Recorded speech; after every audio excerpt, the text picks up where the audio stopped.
Hey Spuddies, Potato McWhiskey here, and welcome back to Let's Play Age of Wonders 4, where we are on the brink of greatness. Now, many things are happening right now. We have basically eliminated Carissa the Red. She's down to her final 2 cities. We've basically taken out her entire empire here to the northwest. Artica is still in position and quite scary, but she hasn't really made any moves towards victory. Our main contender right now is to deal with this guy right here, Dafal Dia, who has built the Seed of Order. I'm going to talk to him and see if I can settle some of my grievances for a little bit of cash so that I can get a justified war. Yeah, okay, so we can get a justified war here. Now we're down 300 cash per turn, but that's partially due to the fact that I just built the city. I think it was of Bloodguard or something. And Whetstone. We could soon buy another city cap. There's also other things. We could take natural order to get +2 stability for province forest feature, or province with a forest feature. There's a lot of things we can do. I'm trying to think about which city do I want to drop here. Honestly, this freshly settled city of Bloodguard can probably be turned into a vassal, so I'll just release that as a vassal. I'll keep the city of Whetstone for now, but mostly these cities, I just want to have them to occupy land with like crappy vassals. Let's refresh this. Poison, it might be a good time to get poison blades. You know, I'm going to pick up poison blades.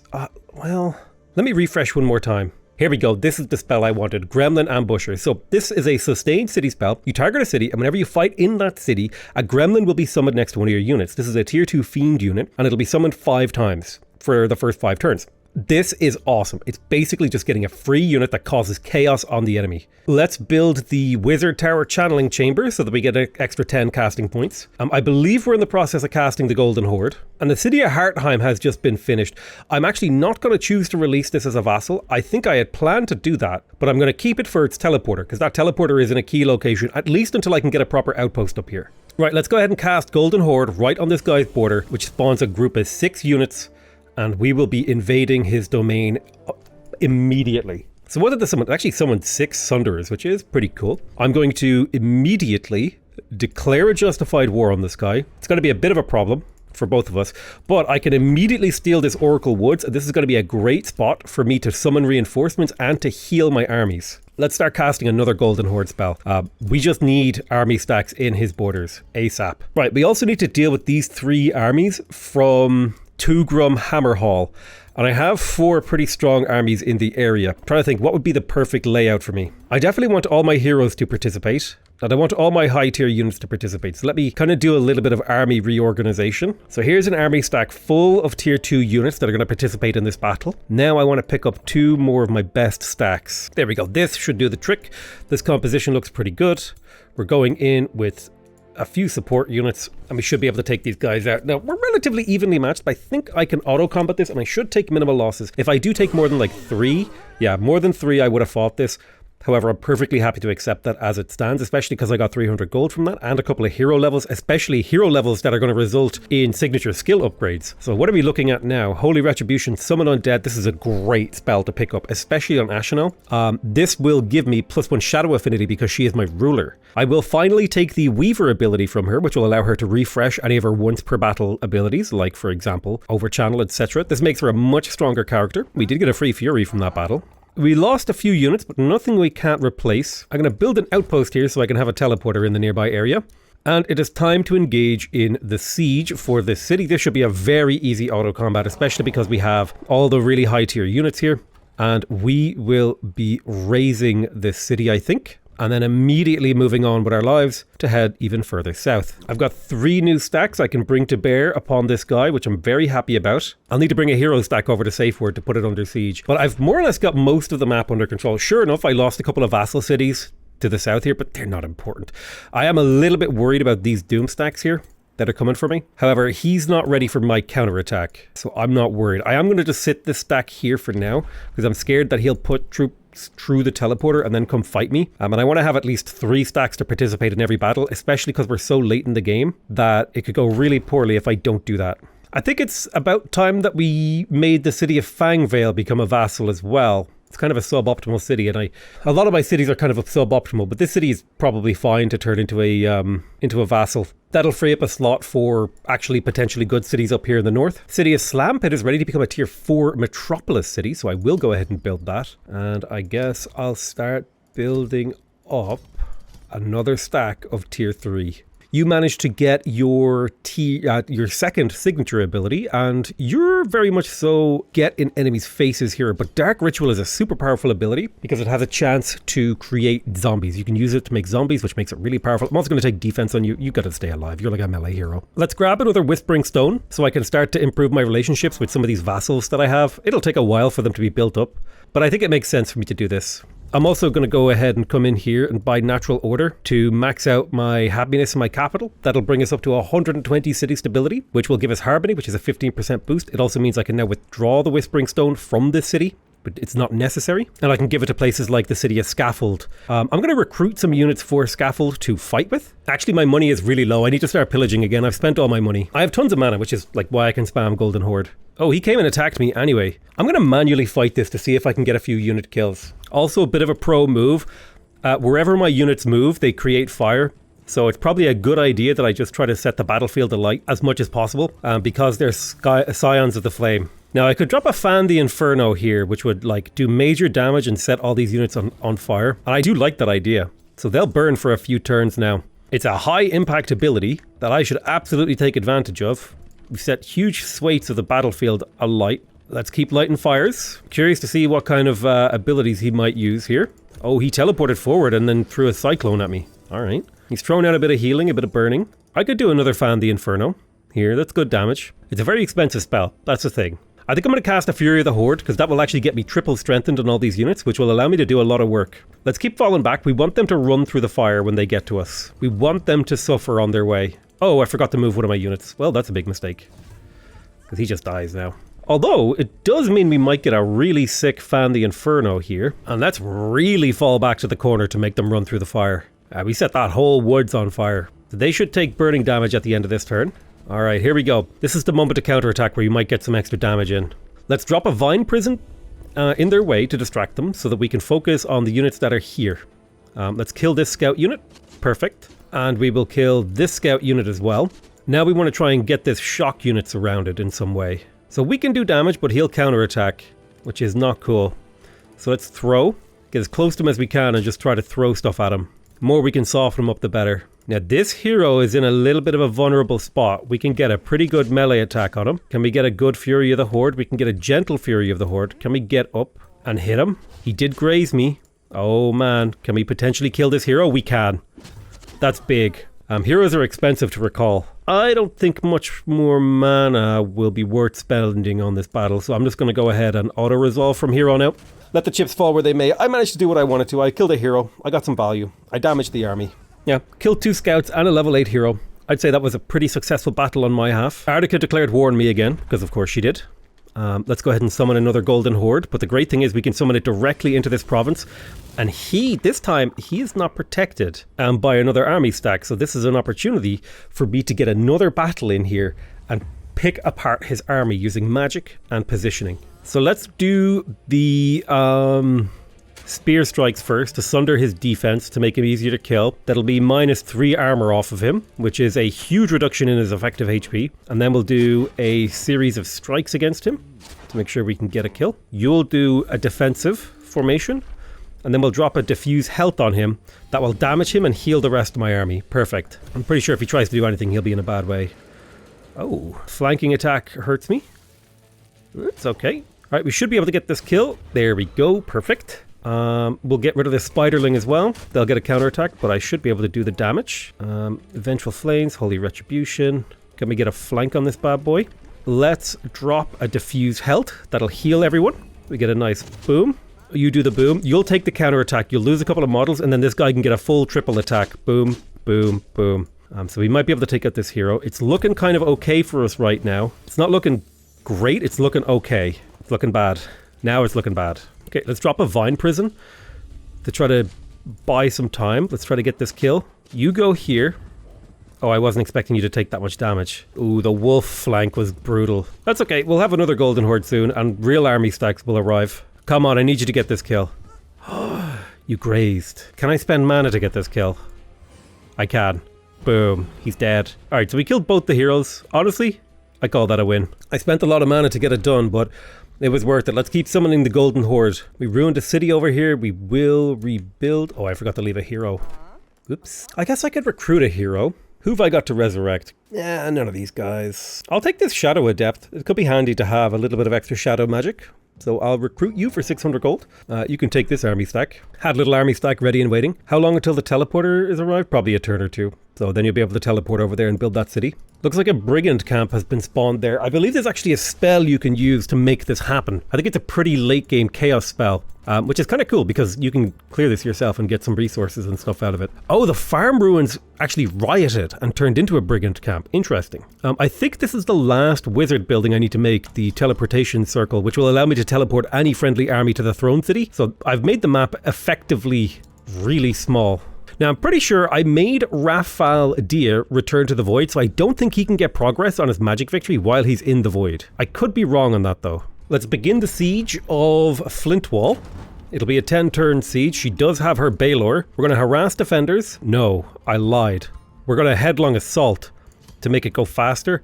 We're going to sow confusion. And finally, we'll sabotage the support. Interestingly enough, I think these not rat ogres, these guys, I think these are siege breaker units.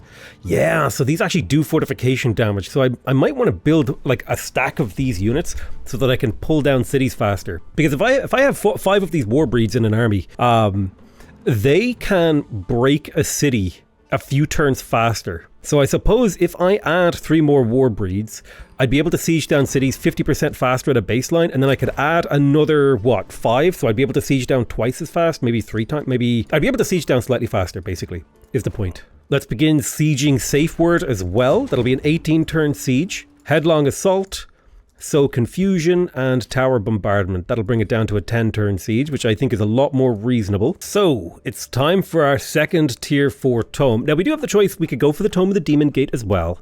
We could take the Demonkin Major Racial Transformation, or we could go for the Gaia's Chosen Major Racial Transformation, which would give us an extra 20 hit points to play with in battle. Now, here's the thing. If you think about this, flying movement is really good, okay? It lets you fly across mountains, all that sort of stuff. Gives you extra vision.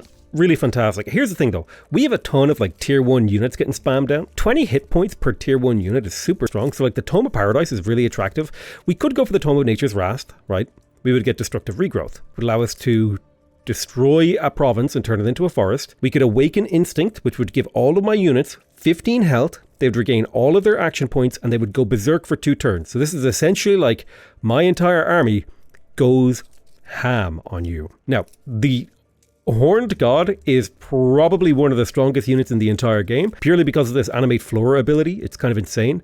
And the Wild Eruption, it's the Wild Eruption ability. That's ridiculous. The ability to summon living vines at will every 3 turns. Well, it's a cooldown of 2. You use it once, then you wait 2 turns, then you use it again. So it's every 3 turns you can do it. It's disgusting. Aside from that, they don't do too much, but like, they're really good. It's really got to be about the major racial transformation. Do I want to go for the Tome of the Demon Gate and become Demonkin? Or do I want to go for the Tome of Paradise and get things like Enchanted Bloom, Blessing of Paradise, which increases the income bonus from positive stability? I feel like Gaia's Chosen is the way to go here. So I would really like Enchanted Bloom. That seems like a powerful spell. I'm going to lock that in, but I'm going to research Gaia's Chosen. All of the spells in this book are really great, to be honest with you. So I released Fangvale as a vassal. Now that city had a little bit of instability, which is why it has a relatively low vassal rating, but that's fine. We'll be able to sort that out pretty quickly. We've managed to raise 10 cities, which is getting me 200 gold per turn, but I'm currently spending 1,000 gold per turn just maintaining my army. I'll keep casting Golden Horde because I need to get to the Seat of Order and stand on it as soon as possible. I can't afford to lose money right now, so I can't take this. Can't afford the Golden Wyvern, although the Golden Wyvern mount is beautiful. I'm okay with growth being blocked for a turn. That's fine. I'll take that downside. Also, I fully built my wizard tower, which, as you can see, is a big old wizard tower thing. It actually pokes up out of the world. And I think it's time that we try to start clearing some of these battle lines. I'm hoping this is a relatively low risk battle that I can auto combat my way through without too many losses. So I lost a majority of my T1 stack, but that's okay. I can rebuild that. I lost a war breed, which I don't care too much about. Do I think I could get a better outcome fighting this manually? I think I could. Do I want to spend my... I guess, here's the thing. This battle is really important for the actual outcome of the game, so I'm going to fight it myself. Right, so what are we up against? We're up against 2 Autumn Fairies. No, we're up against an Autumn Fairy and a Winter Fairy, so they have decent amounts of AoE. We have a River Troll, a Hero, What do we got in the right flank? Berserkers. It looks like the left flank is the weak flank. So I'm going to play defensively on the right and push hard on the left with my elite army. Push as hard as we can on this side. So let's see how they respond to my current positioning. Okay, so they're pushing hard on the right side. I'm going to draw left with my army, and then I'll try and pull them out. I'll try to get them to cut their army in half, and then I'll get to choose which half I want to, deal with first. In terms of spells, I could cast a Fury of the Horde to get good damage in here. It would also kind of push them for impetus. But I think this is actually a perfect time for a Fan the Inferno. Huge amount of AoE damage, force them to heal. I could also theoretically set them all on fire. It's just like a really big, efficient AoE. We're not going to get many opportunities like that. So they're currently still in the process of like buffing themselves up. They're focusing heavily on putting AoEs on my left-hand army. Yeah, this is kind of what I was hoping for. Straggler units to run forward that I can potentially pick apart with my Berserkers. Let's step you to here. We will use Hunter's Mark. I could Hunter's Mark this guy. I'm going to Hunter's Mark the River Troll twice to make him easy to hit. We'll do major damage. We will attempt to Cycle's End him. He's a 58% chance of death. He resisted, that's fine. May as well take the shot to try and hurt you. Nope, no dice. Right, slam a Berserker Herder. Get in there with your Berserkers. Boom. And a boom. There we go. Let's drop the Mass Rejuvenation in the AoE. That'll keep you guys healed up. So we need to get this Lightbringer zone of control. So I'm just going to get a melee units up in his face and then get my skirmishers behind. I'm going to throw a couple of javelins at him because this guy is the kind of unit that can turn the tide of a battle. So we need him dead. Right, there he is. He's dead. Get my Berserker up. Cancel his retaliation. Very nice. And do the same again. Let's drop a Vine Prison on this stack to try and distract it. Oh yeah, that's a perfect Vine Prison surround. Let's see what he does next. So he's still going for that morale. He wants that fortune. He wants to crit me really hard. It's kind of scary. Oh god, those vines, they just do so much work, man. The vines. The vines are divine, let me tell you. Right, let's kill this hero with just a ranged attack. Okay, we didn't quite get that. I want to kill the River Troll. Boom, boom, boom. I'm going to step you to here to the foliage and I'll blast this kid. I can get the kill with a Blaze of the Horde, but I really don't want to do that. Not when I could drop like a Fan the Inferno over here. Or even just another Vine Prison, which again, this is one of those super efficient spells. Right, you get that kill. There we go, perfect. Morale high on this left side. You go ahead and get this guy. Big damage. Let's spur this archer to action. Because he can kill this thing.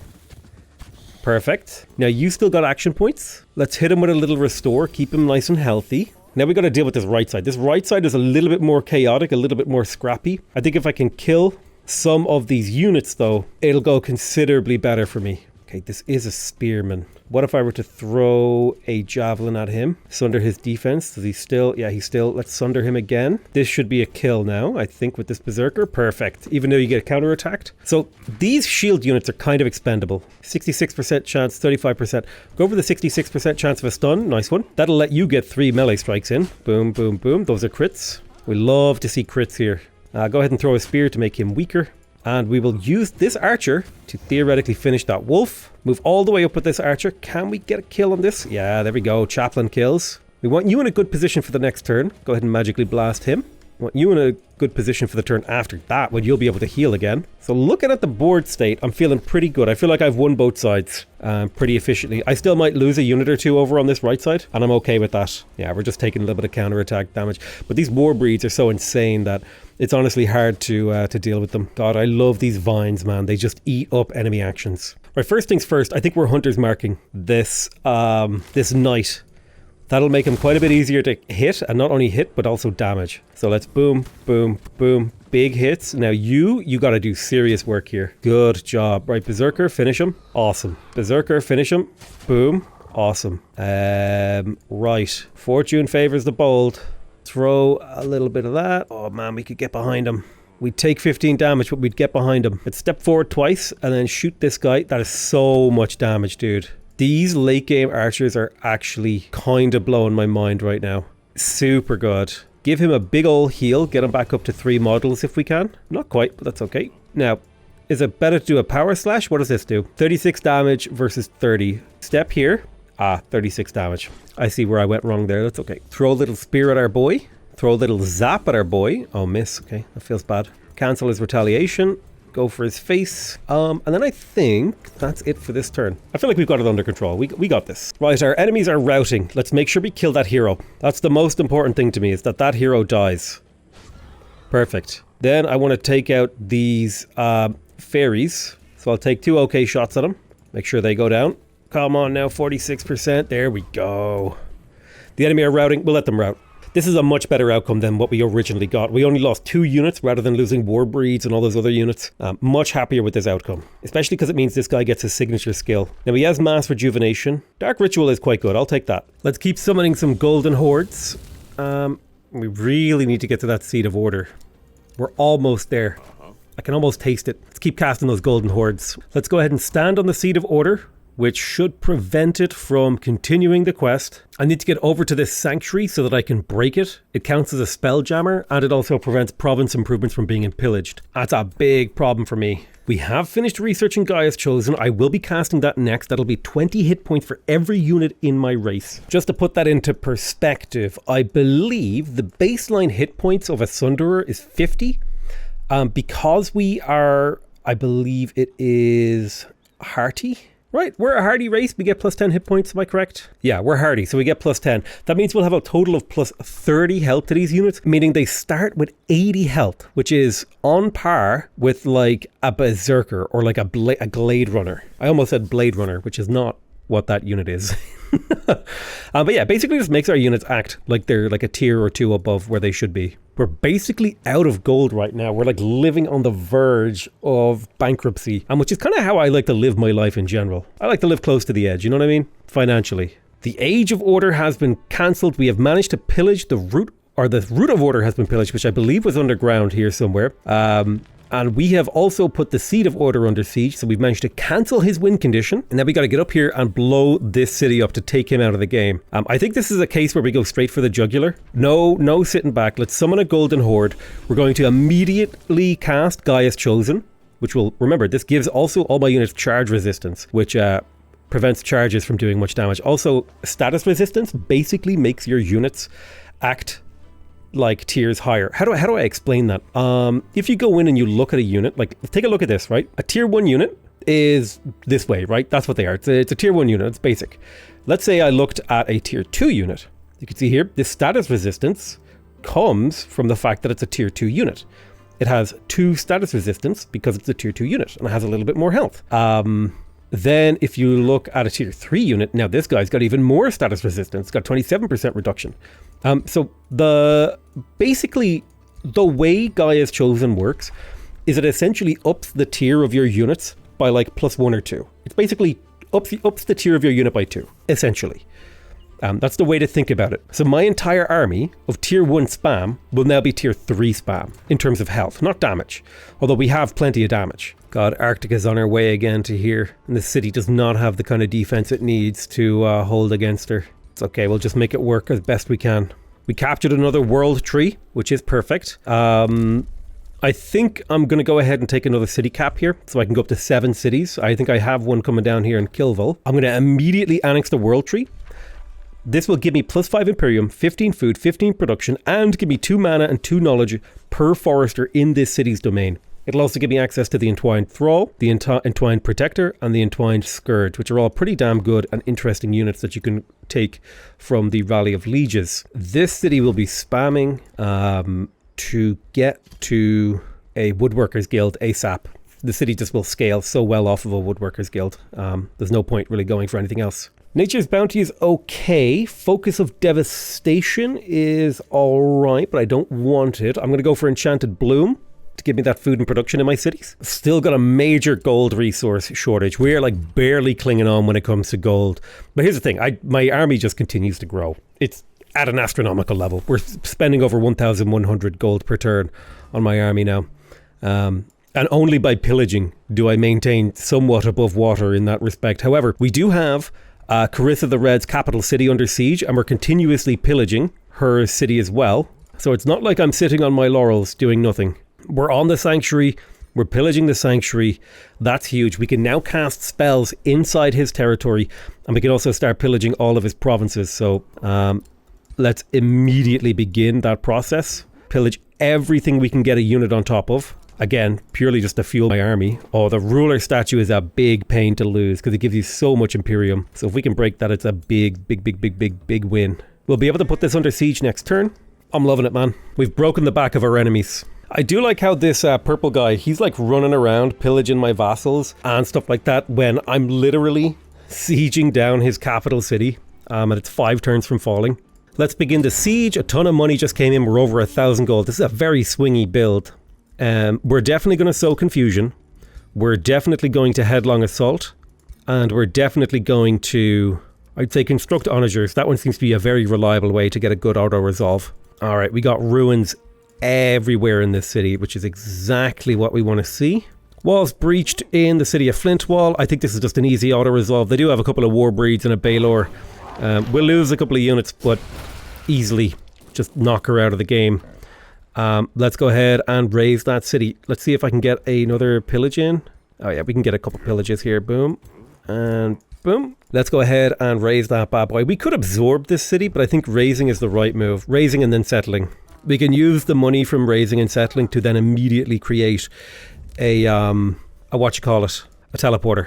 This is huge. We just finished researching Enchanted Bloom. We're going to want to cast that on every city that we have.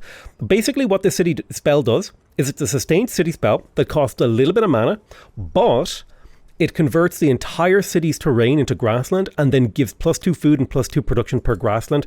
And production can be converted into gold via the produced merchandise. So about 25% gets converted into gold. More importantly, I'm pretty sure the Garden of Bliss converts 10% of your food income as mana. So the spell kind of pays for itself. And it just makes your city like super good.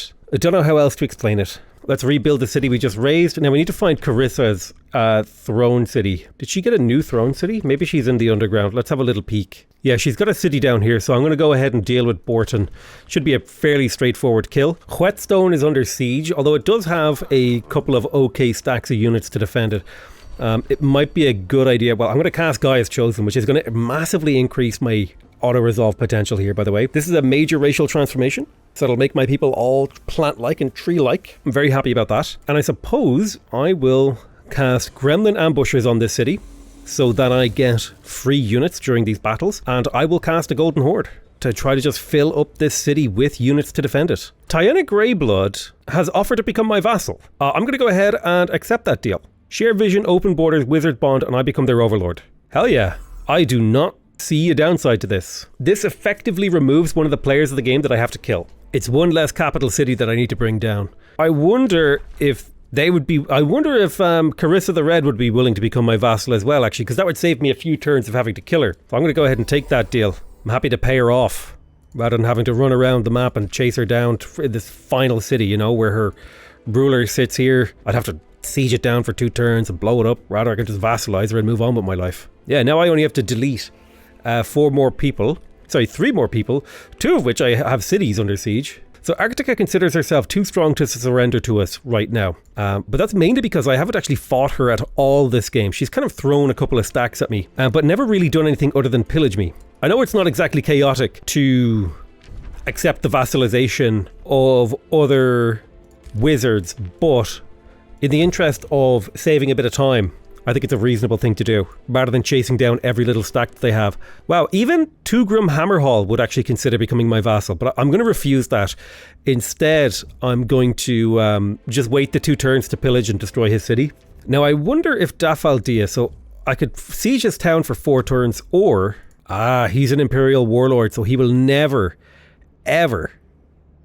He'll never surrender. Fair enough. So we do have to take him out. I like that, actually. It makes sense that some players just absolutely will not surrender. So I'm going to hang around here and wait for these city ruins to be built, and then I'll build a teleporter and teleport my army somewhere useful. Probably up to this outpost, and then I'll just rush Ratpike. Okay, the city is probably going to fall. I'll just let that happen. There's no real point in me trying to stop it. It's just what will happen. Right, let's come in here. And we will annex a mine. It doesn't really matter because we're just going to turn it into a teleporter immediately and then insta-buy the teleporter. That probably should be a thing you can't do, realistically.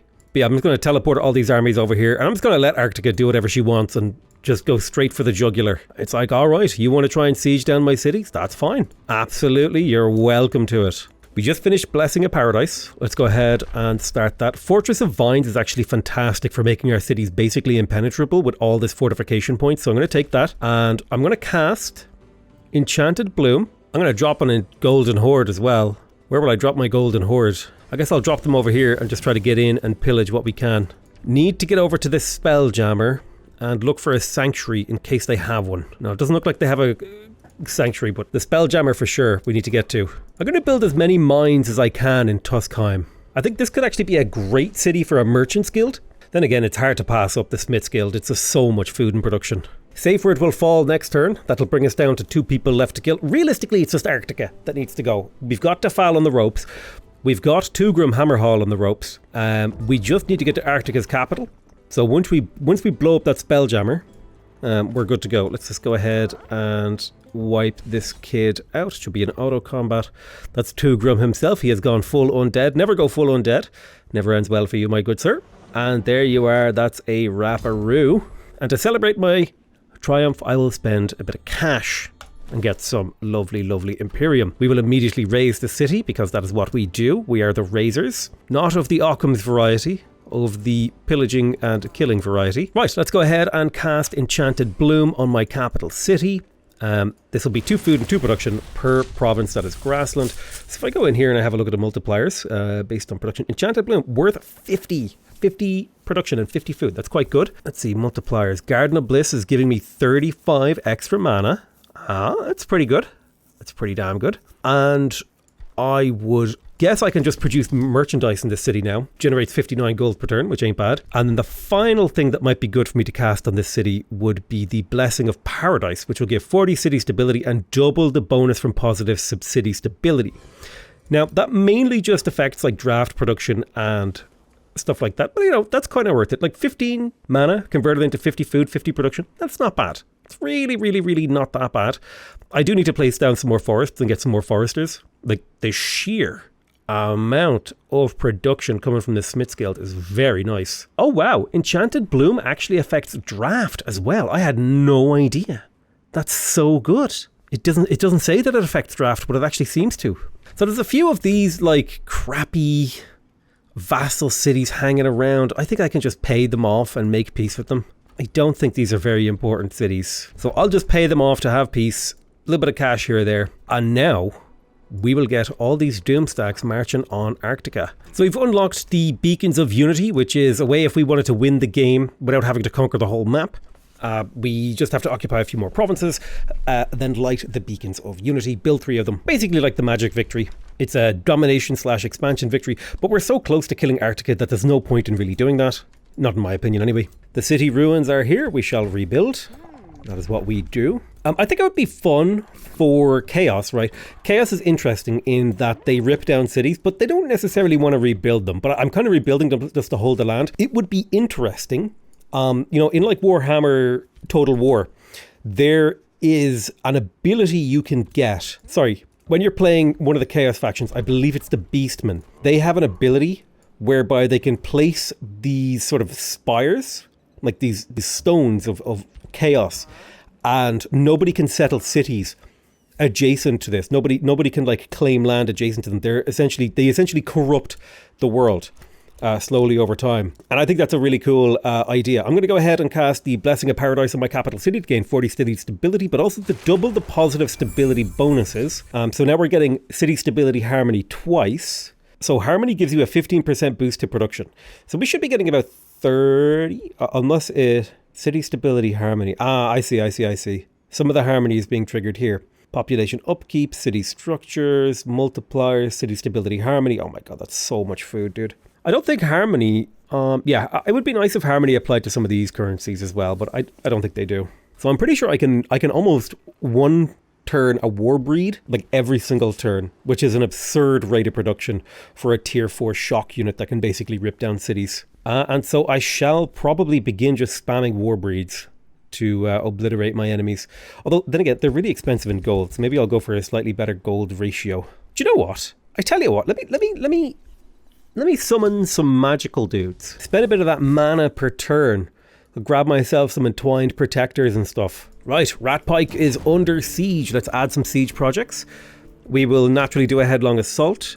we will naturally do a sow confusion, and naturally we will do a construction of onagers to bring that down to 5 turns. So I've learned a lot about how sieging works in this particular run, and that there are units with the siege breaker attribute that you definitely want to bring to your battles. So those war breeds, actually you don't just want a few of them, you want a lot of them, because the more of them you have, the faster you rip down the walls of your enemies. We just finished researching Fortress of Vines, very cool, and now we could go for the Tome of the Chaos Lord. We could be able to summon Balors, Demonic Onslaught, which gives all units killing momentum and hastened. Summons a random tier 1 fiend whenever this unit kills another unit. There's a small chance a tier 2 fiend will be summoned instead. We also have Incite Rebellion. And call forth the Chaos Avatar. Summons an avatar of your ruler in battle. The avatar has the same ability as your ruler and spawns with full action points. All fiends and demonkin gain 10 morale. We could go for the Tome of the Chaos Lord, or we could go for the Heart of Nature here. We could get Forest Awareness, Force of Nature. There's 118 plants in my army. My people count as plants now. Oh shit. Because I turned them into plant people. Do my people really count as plants now? Shut the front door. Yeah. I think casting Gaia's Chosen turned my people into plants. So now they have fire weakness and blight weakness. But the Scions of Flame kind of cancels that out. So we just end up with a blight weakness. That's kind of an interesting interaction, actually. Oh shit. If we take mass rejuvenation, we can literally revive our units with 50% of their health mid-battle. Like, we could just auto-resolve every fight. This would make us unstoppable from an auto-resolve perspective. And I tell you what, we're definitely more of a nature faction than a chaos faction. So we're going to go for that. I definitely want Force of Nature, but I reckon mass rejuvenation is the better thing to go for right now. Now, in the Root of Chaos, I would like to build the Heart of Nature. This will give my nature spells extra damage. So I'll just plonk it here on that mine right there, that's fine. Let's cast Enchanted Bloom on Slampit, continuing to pump up my cities. We will also do a Blessing of Paradise in here. Oh, weird. Because these units were recruited through the Rally of Lieges, they actually take gold upkeep to maintain. That's a very odd mechanic. I never thought that that's how that would work, but I guess that kind of makes sense in a weird kind of doesn't make sense kind of way. Let's do a Blessing of Paradise on Slampit, a city that has served me incredibly well throughout this entire game. It finally deserves to reach its true potential. I've never even annexed the Lair of Silk, honestly, which is just a big mistake on my part. Oh, my ally has popped out and attacked North Peak. That's quite good. My vassals are not being useless. Well, this vassal is getting murdered by Arctica, which is kind of funny to me, considering my armies are literally running amok inside her territory. And she's preoccupied with blowing up one of my vassals. You silly fool, you. Oh, Carissa the Red has been banished to the Void. Well, you know, it was a matter of time. Someone else did it for me. I didn't have to do it, so I'm quite happy. You know what they say, not my circus, not my elephants. Poor little outpost is under siege. Nothing I can really do about that. It's nothing got to do with me. Let's do an Enchanted Bloom on this city here, Crush Rock, up in the north. We'll be able to start to convert all this land back to beautiful greenery instead of this horrible Arctic land that they've spread everywhere. So long have I waited for this moment to kill both Dafaldia and Arctica on the same turn, to wipe them both out, send them back to the Void, and spare no expense in my triumph. Holy shit, I've got 3,000 Imperium. I'm not sure how I ended up with that much Imperium, but it's game over, boys. We did it. We beat him. The only thing I need to do now is to find Arctica herself somewhere in the world map, wherever she may be, and kill her. And that's where the Golden Horde spell is going to come in, because that's going to help me do some scouting. Alright, let's wrap up this siege here. Let's raise that city. North Peak is under siege by my ally, which is perfect. So we've basically corralled her into the final bits of non-existence. So let's see if we can spot where her hero is. I love that I can one turn raise a city, by the way, especially that it's someone's capital city. Oh, I actually just crashed the game. I'm pretty sure I should win there. Let's try that one more time. So I guess what I'll do is I will go ahead and take the Right of the Chosen Warriors, because that will actually unlock an achievement, I'm pretty sure. First, actually, before I get that achievement, I gotta actually unlock Forced March and then unlock the Forced March ability, and then that will get me pruning for progress, which is to unlock all of the affinity skills of a particular branch, which is perfect. So I guess I'll try to end this turn again, and if it fails, I think we found a crash. All right, Arctica City. I guess it was the city being pillaged that was causing that issue. Is that her? Is that her? Is that her? There she is. She's right there. Golden Horde. Drop the Golden Horde immediately adjacent to her. Run in. I want to kill her myself. I will manually combat this. I want to kill her with my war breeds. I got my war breeds. I got my plant people. I got my trees. Arctica, it's time for you to meet your maker. So I didn't really get to play around with the Entwined Protectors, but here they are. They're a pretty cool and interesting unit. It's basically a tier 3 shield unit that has melee strikes that, you know, do basically poison, primal strike, flame burst. They have healing sap, which allows them to heal themselves and all adjacent units for temporary HP. They can only use it once, and then they go into defense mode. So it's a shield unit with a heal, which is kind of an interesting, very stable frontline unit. And then we've got the Entwined Scourge, which has Poison Bolts and Sap Strength, which is the ability that my hero used in the early game to really get us through things. We also have Entwine, which is Entwined, is immobilized and sustains 12 blight damage. If this unit dies while under this effect, it turns into an Entwined Thrall under enemy control. Wow, the Entwined Scourge is actually sick as hell. These are some really fun units. It's kind of a pity that these units only really come into the fray pretty late into the game. You know, it would be cool if there was a way to get access to these units a little bit earlier. Like, it would be cool if I could get a tier 4 unit early in the game, or just one tier 5, like, really early. You know, that's something I would definitely criticize the game on, is that by the time you have access to all the cool toys, they're kind of not necessary, because you can just auto-resolve your way through battles if you have a strong enough economy. And at that point, I mean, unless most of your satisfaction comes from the actual fighting of battles, which mine doesn't, at least just speaking personally. I enjoy the game, but I more so enjoy the strategic, you know, manipulation of the early game, all that sort of stuff. Let's cast a big ol' Fan the Inferno. Boom, you guys are now on fire. Congratulations. We'll charge forward with our war breeds. Get that damage in.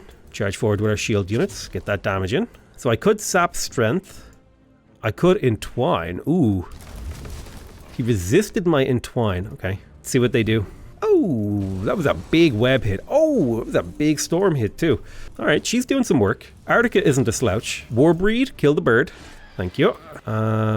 Rush forward. Shoot the bird. Kill the bird. Let's do a Fury of the Horde, because it's fun. Give them all that strengthened buff. 1, 2. Oh yeah. Kill that Astral Keeper. Do not let him escape with his life. It's time to bring down Arctica. We'll take down her bird first. Can't let her get away with that bird. And yeah, sure, do a little healing sap. Why don't you? God, actually, healing sap is insane, dude. The fact that it AoE heals 20 health to everyone around him, it's kind of nutty. Oh my god. Right, I want to soften her up just a smidge. Right, 50-50 shot. Okay, you shot your own dude in the back. That's okay. That's part and parcel of the game. There we go. Warbreed, go ahead and get that kill. Boom. Arctica taken out. Game ogre. Auto-resolve the rest of the battle because I don't feel like fighting it. Boom. We love it. And they are dead. That is a wrap. We have killed every faction, every throne, or vassalized. Let's retry the save. I will delete the save, and then we will make a new save. So turn 119 victory. 5 turns faster than our last game. Definitely feels like I was faster. I made a lot of mistakes this game. I feel like I'm learning a lot on how to play on Brutal. Let's have a look at our journey. So I'm curious. My color is, I believe, that dark green color. So for a very long time, let's zoom out and check out the map. Right, we can't even see the whole map, but look at this. Right, look how many cities people had before I was even really settled. I was still on 1 city on turn 17, maybe turn 20. I was still, look how much of the map they have. Look how much military they have. This is overall ranking. I'm at the bottom. I didn't actually become top ranked in the game until I was top ranked around here, but I didn't become proper top ranked until the very, very end of the game. Military ranking, I was top for a long time, but that's because I competed really hard for military stuff. But don't forget, I was also fighting like a 3 to 4 front war. Eventually, I also became out top on expansion. I did go for a very expansion heavy game. I was super behind on research for basically the entire game, but we had a great time. We had a fun game. This was awesome. Really enjoyed it. Looking forward to getting my Pantheon points and unlocking some new Pantheon abilities. I'm going to allow Ashenel the Lawbringer to ascend to the Pantheon. So I'm officially level 30 on the Pantheon, which means I think I've unlocked the Realm of Obadoth. which might be a fun realm to go on. We have +5 Pantheon points, so we can unlock the last few little bits of abilities here. What am I missing? Don't think I'm missing anything. You get 500 points for being victorious. You get 50 per hero you defeat, 25 per city. House Allegiance, 10. Defeating an empire is worth 100. Unlocking a tome is worth 25. Gaining a level is worth 10. Clearing ancient wonders is worth 25. Destroying infestations is worth 25. Vassalizing houses is worth 50. Not bad, I would say. On the progress front, we have basically all of the cool things unlocked. And now it's just a matter of like actually filling out this tree. So I guess we'll just grab whatever is around. Yeah. Thank you guys for watching this series of Age of Wonders 4. I had a great time playing it. Go ahead and write your suggestions down below. Let me know what you think. I love you all very much, and I'll see you guys next time. Bye-bye!